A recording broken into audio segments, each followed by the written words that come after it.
النهارده هتشوف اجهزه اتحكم عليها بالاعدام واتقال عليها انتهت وملهاش اي قيمه، بس الحقيقه هي لسه شغاله ولسه بتتلعب ولسه بتكسب. الفيديو ده مش حنين ولا هزار، الفيديو ده واقع ناس كتير مش مستعده تعترف بيه. اجهزه لو شفت اللي بتعمله دلوقتي هتستغرب ازاي عاشت كل السنين دي وازاي لسه مكمله رغم كل الجديد اللي نزل. اجهزه فعلا كسرت الزمن وعاشت سنين اطول من اللي اتوقع لها، ولسه بتتعب اجهزه كتير لسه نازله جديد. انا عايزك تكمل للاخر لان اخر جهاز هو فعلا ما اظنش خالص انه يجي في دماغك. خلينا نبتدي باول جهاز واللي كان ساعتها سابق عصره وهو البلاي ستيشن 3. لما نزل بلاي ستيشن 3 ما كانش مجرد جهاز العاب، ده كان مجرد تجربه مختلفه، كان في بس تقنيه معقده وكان في قوه تخوف المطورين نفسهم. الجهاز ده اتعمل وهو مش معمول لزمنه وعشان كده عاش اكتر من غيره. ولو جينا على مكتبه الالعاب بتاعه بلاي ستيشن 3 فانا عايز اقول لك ان دي مكتبه العاب مستحيل تتكرر تاني في اي جهاز. وتعالى نحسبها بالعقل. اول حاجه انت كان عندك جاد اوف وور 3، ذا لاست اوف اس، جي تي اي في، ريد ديد ريديمشن، وانشارتد من الجزء الاولاني لحد الجزء الثالث. انت متخيل؟ ده العاب قصصيه وفيها احساس، ما كانتش مجرد جرافيك، العاب تخليك تنسى الزمن، وده كان فعلا سر بلاي ستيشن 3 الحقيقي. الناس دفنته بدري بعد ما نزل بي اس 4، قالوا طبعا الجرافيكس احسن والسرعه اعلى والمستقبل هيبقى هنا، بس اللي حصل ان المتعه قلت ومش زادت. ناس كتير طبعا رجعت لبلاي ستيشن 3 علشان تحس بالاحساس القديم. ومن نقاط القوه اللي عند بلاي ستيشن 3 اللي خليته يعيش اكتر بكتير وهي التهكير. هنا بقى النقطه اللي الشركات مش بتحبها. انا عايز اقول لك تهكير بلاي ستيشن 3 خلاه عنده العاب كامله وبدون سي دي وبدون انترنت وبدون فلوس كتير. يعني حرفيا البي اس 3 بقى مكتبه العاب مفتوحه، وده خلى البي اس 3 يعيش حتى بعد ما الشركات حاولت تنساه. وطبعا كده كده السعر مقابل المتعه. خليك واقعي، انا عايزك تخليك معايا كده ان البي اس 3 تقريبا ب $100 حاليا، يعني ب 5000 جنيه هنا عندنا تقريبا من 3000 ل 5000 جنيه. وطبعا العاب متوفره جدا وصيانات سهله، يعني لو انت طالب او شاب او اي حد اصلا يقدر يعيش تجربه جيمنج حقيقيه من غير ما يفلس. وطبعا من نقاط القوه برضه اللي عندي بلاي ستيشن 3 وهي الاحساس اللي راح. طبعا الاكس ام بي اللي هي الواجهه بتاعه البلاي ستيشن 3 وصوت البدايه كده، يعني ده اصلا ليه متعه لوحده. وطبعا ده غير قائمه الالعاب والحاجات دي كلها، دي حاجات مش بتتعمل دلوقتي ومش بتتكرر وحرفيا مرتبطه بذكريات كل واحد فينا. يعني البلاي ستيشن 3 ده ما اظنش انه كان جهاز، يعني تقريبا ده كان مرحله في حياتنا. ليه بقى بلاي ستيشن 3 مش هيموت؟ عندك 3 حاجات. اول حاجه لان الالعاب مش مربوطه بسيرفرات، والجهاز مش محتاج تحديثات كل يوم، والجهاز حرفيا انت بتشغله وتلعب وخلاص يعني،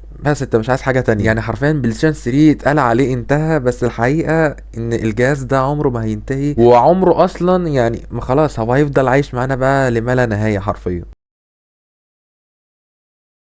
الجهاز ده يا جماعه اللي احنا هنتكلم عليه حاليا، الجهاز ده اتشتم كتير واتكسر واتحرق وبرضه رافض انه يموت. متخيل؟ ومين غيره؟ الاكس بوكس 360، الجهاز اللي عاش بالعافيه وكسب برضه احترام الناس في الاخر. نزول الجهاز ده ما كانش عادي، هو كان نازل وهو داخل حرب مباشره مع البلاي ستيشن 3. سوني كانت بتراهن على القوه، انما مايكروسوفت كانت بتراهن على التجربه، ودخل الاكس بوكس 360 اسهل واسرع واقرب للاعبين. طبعا كلنا سمعنا عن الريد رينج اوف ديس، والجهاز طبعا سخر واتحرق واتصلح ورجع. واكتر حاجه كانت غريبه ان رغم كل ده الناس برضه فضلت تحبه، لان المتعه فعلا كانت حقيقيه واللعب كان مباشر ومفيش تعقيد زي بلاي ستيشن 3. ده غير طبعا الكنترولر الاسطوري بتاعه. خلينا نكون صريحين، كنترولر اكس بوكس 360 من احسن الكنترولات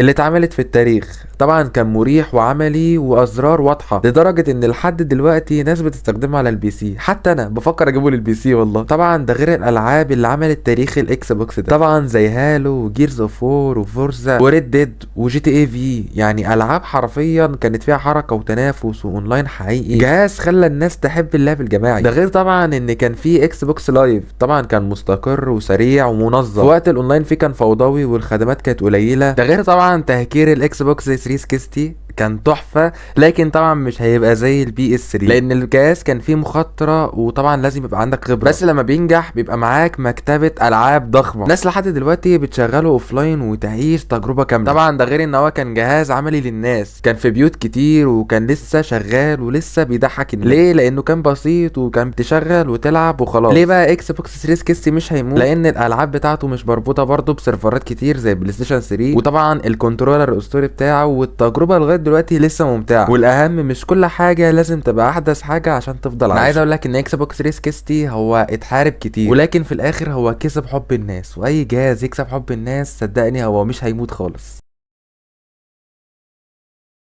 الجهاز التالت اللي انا قلت لك ان هو ممكن ما يجيش في بالك خالص وهو البي اس بي. حرفيا ده جهاز صغير بس عبقري. هو نزل تقريبا سنة 2004 تقريبا كده، وقتها كل الناس كانت مركزة على الاجهزة الكبيرة في البيت، لكن سوني قالت لا احنا هنعمل جهاز محمول. كانت اول مرة الفكرة دي تيجي اصلا في العالم يعتبر. طبعا كانت شاشة حلوة جدا بالنسبة للوقت بتاعه، كان سنة تقريبا 2004، فكانت شاشة ممتازة جدا، وطبعا معالج قادر يشغل الالعاب القوية، امكانية اللعب في اي مكان. الناس قالت يعني هو محمول، طب ما هو اكيد مش هينفع، بس الحقيقة كانت العكس تماما. واول حاجة اللي صدمت الناس في الوقت ده وهي كانت مكتبة الالعاب بتاعت بي اس بي. انا عايز اقول لك ان هي ما كانتش مجرد العاب صغيرة، لا ده كان حرفيا جهاز كامل في جيبك. وطبعا كانت من ابرز الالعاب اللي كانت على البي اس بي وهي جاد اوف وور، تجربة اسطورية زي البلاي ستيشن 2، وجرافيكس ممتاز بالنسبة للوقت اللي نزل فيه. وطبعا كان عندك جي تي ايه الجزئين اللي هي ليبرتي سيتي وفايس سيتي. طبعا مش عايز اقول لك ان هي طبعا جيمنج متنقل كامل، كانت عالم مفتوح. وبص يعني اظن انتوا عارفين الالعاب دي مش محتاجه اتكلم عنها. وطبعا كان عندك مونستر هانتر فريدم يونت، طبعا كانت العاب تعاونيه وتحديات صعبه ومتعه، كانت متعه جماعيه. ده غير طبعا فاينل فانتسي، طبعا اظن كلنا عارفين فاينل فانتسي. طبعا كانت قصه قويه وتصميم كان خرافي جدا. المكتبه كانت بتخلي بي اس بي اقوى جهاز محمول من حيث المتعه والخيارات. ما اظنش اصلا ان انت كنت تقدر تلاقي جهاز محمول بالالعاب دي بالمواصفات دي في الوقت ده. طبعا من نقاط قوه الجهاز ده ومن نقاط قوه اي جهاز اتذكر قبل كده وهو التهكير، وده السبب اللي خلى سوني ما عادتش اللي هي مهتمه بيه جامد زي زمان. طبعا تهكيره البي اس بي كانت بتخليه يشغل العاب كامله طبعا بدون سي دي ونسخ احتياطيه على ميموري ستاك. وطبعا كان في تعديل الالعاب واضافه محتوى اللي انت عايزه بقى، تقدر تضيف اي حاجه انت عايزها في اللعبه. طبعا ده غير طبعا محاكيات لالعاب طبعا زي بي اس 1 والالعاب بقى بتاعت ايه اللي هي القديمه. تقريبا كانت اي حاجه تقريبا تقدر تحطها على البي اس بي بالتهكيره دي. ده معناه ان البي اس بي مش جهاز محمول، ده آلة جيمنج متنقله. حرفيا كان معاك بي اس 1 وبي اس 2، كل الحاجات دي كانت في جيبك. الاسباب اللي خلت بي اس بي يفضل عايش لغايه دلوقتي انك طبعا عندك اول حاجه وهي انك عندك العاب قويه وممتعه مش محتاجه جرافيك حديث، المهم المتعه. وطبعا تاني حاجه وهي سهوله انك تشيله، تقدر تاخده في اي مكان زي ما قلت لك، تقدر تاخده المترو، اي حته تقدر تاخدها فيه عادي جدا اكنك معاك بلايستيشن 2 1. وطبعا ده غير التجربه المتكامله، العاب طبعا زي انشارتد بورتابل تخليك تحس انك بنفس احساس الاجهزه الكبيره. ده غير طبعا التهكير اللي خلى ان في مكتبه العاب ضخمه موجوده على البي اس بي. وانا عايز اقول لك اي جهاز يخلي الجيمر او اي حد يستمتع بالبي اس بي بالطريقه دي، فانا عايز اقول لك ان الجهاز ده استحاله يموت طول ما هو موجود. في النهاية مهما اتغير الزمن ومهما نزلت أجهزة جديدة، المتعة الحقيقية مش مرتبطة بالجهاز نفسه. ساعات بتلاقي نفسك ترجع لجهاز قديم كده أو لعبة نسيتها، وفجأة كل الذكريات والأحاسيس القديمة بترجع، وده اللي بيخلي الألعاب مهما كانت قديمة هتفضل في قلبنا. فاستمتع بكل لحظة لعب مهما كان جهازك قديم أو جديد، لأن المتعة الحقيقية ملهاش تاريخ انتهاء. وبس كده، كان معاكم يوسف، وأشوفكم إن شاء الله في الفيديو الجاي. سلام.